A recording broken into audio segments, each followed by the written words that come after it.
नमस्ते साथियों, मैं सोनवार, आप देख रहे हैं बोल हिंदुस्तान। आज एक विशेष शख्सियत से आप सबको रूबरू हम करा रहे थे।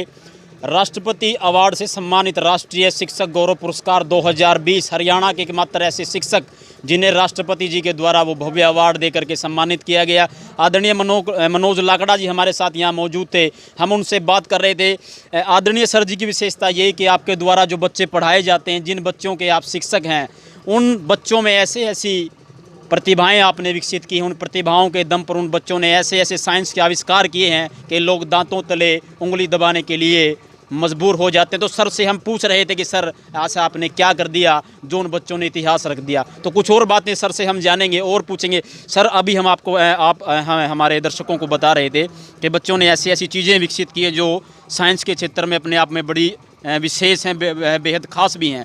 और जो चीज़ें बच्चों ने विकसित की हैं वो क्या है, वो सारी चीज़ें दर्शकों को बताइए ताकि दर्शकों को पता चले कि जो लोग ये कहते हैं कि सरकारी स्कूलों में पढ़ने वाले बच्चे शहरी क्षेत्रों में पढ़ने वाले बच्चों की तुलना में काफ़ी पीछे होते हैं, ये महज एक मिथक है, ये महज एक भ्रम है। बिल्कुल सही सोनू जी, ये बिल्कुल मिथक है कि क्योंकि हर बच्चा जो है वो विशेष होता है, चाहे वो प्राइवेट स्कूल में पढ़ रहा हो चाहे वो सरकारी स्कूल में पढ़ रहा हो, क्योंकि दिमाग जो है वो दोनों में बराबर है।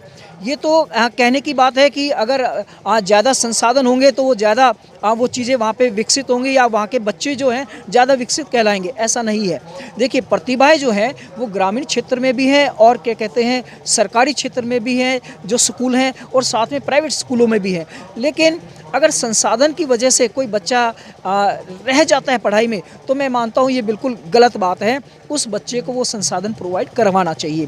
तो अब बात आती है कि बच्चों को अगर हम स्मार्ट क्लासरूम की बात करें तो स्मार्ट क्लासरूम के लिए आप देखेंगे कि बहुत जो है कंप्यूटर भी चाहिए होते हैं, साथ में वहाँ पे एलईडी होनी चाहिए या वहाँ पे प्रोजेक्शन होना चाहिए। तो ये सारी की सारी चीज़ें एक निजी क्षेत्र के जो स्कूल हैं वहाँ पे मिलती हैं। लेकिन अगर आप सरकारी विद्यालय में जाएं तो यहाँ पे बिजली की पहली प्रॉब्लम आ जाती है, और स्मार्ट क्लासरूम तो अलग चीज़ है। सरकार हमारी जो है बहुत काम कर रही है, लेकिन करीब मैंने जो है 2015 और 16 में एक ऐसे टीवी का निर्माण किया जिसको हम मोबाइल टीवी, बिना बिजली का मोबाइल टीवी कह सकते हैं। ये मात्र एक डिब्बा है जिसमें कि हम मोबाइल के द्वारा अपनी जो भी वीडियो है वो हम बच्चों को दिखा सकते हैं। मान लीजिए मेरे को कहीं पर बच्चों को पढ़ाना हो, मैं ज्वालामुखी पढ़ा रहा हूँ, उसमें लावा कैसे निकलता है वो सारी चीज़ें मैंने बता दी, लेकिन बच्चा कहता है कि जी मेरे को जो है वो दिखा भी दो। अब दिखाने के लिए जो है ये ज्वालामुखी या तो हमारे अंडमान निकोबार में है, तो मेरे को बच्चों को वहाँ पे ले जाना पड़ेगा। लेकिन वहाँ पे जो संसाधन के तौर पे मेरे पास सिर्फ मोबाइल है। मोबाइल में मैं अगर उसकी वीडियो निकाल करके मैं बच्चों को उस प्रोजेक्शन के माध्यम से, उस टीवी के माध्यम से बच्चों को दिखा पाता हूँ, तो विजुअलाइजेशन जो है बच्चे के दिमाग में भी जाएगा और वो कभी उस बात को या उस ज्वालामुखी को कभी भूलेगा नहीं कि उसमें से लावा कैसे निकलता है या उसके अंदर क्या क्या चीज़ें होती हैं और वो कैसे बनता है। तो ये जो चीज़ है वो बहुत ही एक स्मार्ट क्लासरूम बनाने के लिए काफ़ी है, क्योंकि अगर आपके पास संसाधन भी और बिजली ना हो तो भी वो स्मार्ट क्लासरूम नहीं कहलाएगा। इसी तरीके से मैं एक चीज़ और बताना चाहूँगा कि ये जो मोबाइल टीवी है इसका हम लोगों ने यूनेस्को में, हमारे साथी हैं प्रमोद कुमार जी, उन्होंने यूनेस्को में भी उसका प्रदर्शन किया। साथ में वो मेरे साथ ओस यूनिवर्सिटी में भी गए, वहाँ पर भी हमने ओस यूनिवर्सिटी में भी इसका वहाँ पे प्रदर्शन किया, जो कि वहाँ पे इसको बड़ी सराहना मिली। तो ये मैंने करीब 1800 स्कूलों में हरियाणा के मुफ्त में बांटे हुए हैं ताकि बच्चे जो हैं और अध्यापक जो हैं इसका लाभ उठा सकें। अब बात आती है कुछ VR डिवाइसेस की। देखो, प्राइवेट कंपनियां हैं वो VR डिवाइसेस बनाती हैं, काफ़ी महंगे होते हैं, लेकिन ये सिर्फ मात्र 10 रुपये का ही खेल है। हम 2 लेंस लेकर के उनको अगर गत्ते के एक बॉक्स में अगर हम अपना मोबाइल रख करके वहाँ पर अगर बच्चों को वो दिखा देते हैं तो उनको 3D या जो हमारा वर्चुअल जो वीडियोज़ हैं हम उसको दिखा पाते हैं। तो ये एक बड़ा सस्ता साधन है। तो इस तरीके से भी हम बच्चों को सारी शिक्षा दे सकते हैं। कितनी मिनट की होगी सर? एक क्वेश्चन और हम आपसे जो है यहाँ जानना चाहेंगे और बेहद आवश्यक भी है। आवश्यक इसलिए है क्योंकि सरकार जो है जो शिक्षकों को तैयार कर रही है। वर्तमान में यदि बात कहें तो किसी ने कहा था एक शिक्षक के ऊपर सबसे बड़ा दायित्व होता है, शिक्षक राष्ट्र निर्माता होता है। आज राष्ट्र की जो दुर्गति, विशेष करके युवाओं में चारित्रिकहीनता की हम जो बीमारी देख रहे हैं, वो सबसे बड़ा कारण यही है कि एक शिक्षक अपने दायित्व से चूक गया। जिस दायित्व का निर्वाह उसे करना था, वैसी शिक्षा, वैसे संस्कार आज हमारे छात्रों को, हमारे नौजवान युवा पीढ़ी को वो दे नहीं पा रहा है। ऐसे में एक शिक्षक किस प्रकार युवाओं के अंदर वो जागृति पैदा करे कि राष्ट्र के परिदृश्य को बदला जा सके? देखिए, शिक्षक जो है, आदर्श शिक्षक की बात कह लीजिए या शिक्षक की बात कह लीजिए, मैं पहले शिक्षक की बात पे आता हूँ। शिक्षक जो है जब भी कक्षा में जाता है कुछ ना कुछ सिखाता ही है, बेशर्ते वो वहाँ पर पहुँच जाए, कक्षा में ज़रूर चला जाए। जब तक हमारा संवाद बच्चों के साथ नहीं होगा तब तक हम बच्चों को अपने विचार या अपने समाज के प्रति जागरूक नहीं कर सकते। उसको समाज के प्रति संवेदनशील बनाने का जो काम है वो एक शिक्षक का है। अब बात आती है आदर्श शिक्षक की।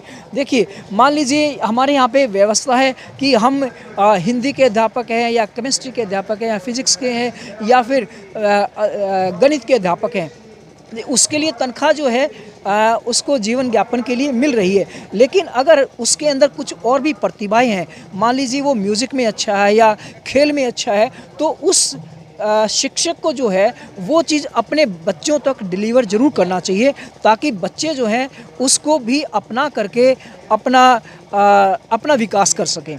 तो अपनी चीज़ों को जितना ज्ञान, सोनू जी, जितना हम अगर बांटेंगे उतना ही बढ़ता है। तो मेरा कहने का मतलब ये है कि अगर आप एक शिक्षक के अंदर कोई भी प्रतिभा है, उस प्रतिभा को अपना वो उजागर करे, साथ में बच्चों को भी उस लायक बनाए, यही एक आदर्श शिक्षक है। सर, चलते चलते अंतिम क्वेश्चन मैं आपसे ज़रूर जानना चाहूँगा। आज अगर प्राइवेट स्कूलों की बात करें तो प्रत्येक चीज़ का प्राइवेटाइजेशन जो है सरकार आज कर रही है।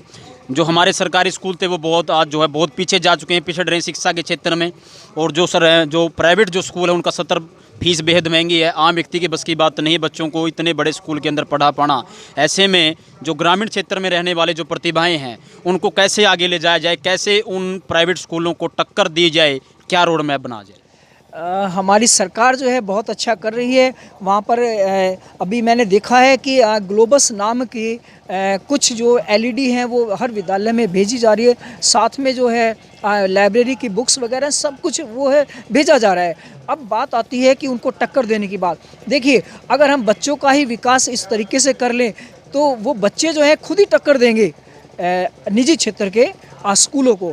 और प्रतिभाएं आप ग्रामीण अंचल में भी बहुत ज़्यादा हैं। तो इसके लिए हम सभी शिक्षकों को जो है इस बारे में सोचना पड़ेगा कि हम किस प्रकार से हम अपने विद्यालयों का स्तर ऊंचा उठा सकते हैं। सरकार बेहद अच्छी है, वो कर रही है।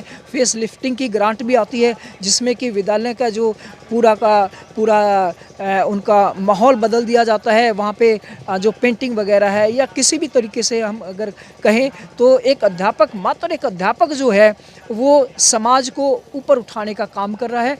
तो मैं सभी अध्यापकों को इस बारे में बधाई देना चाह रहा हूँ कि वो अपने प्रयासों से और बच्चों को भी आगे लाएं। धन्यवाद सर, हमसे बात करने के लिए बहुत। जी धन्यवाद।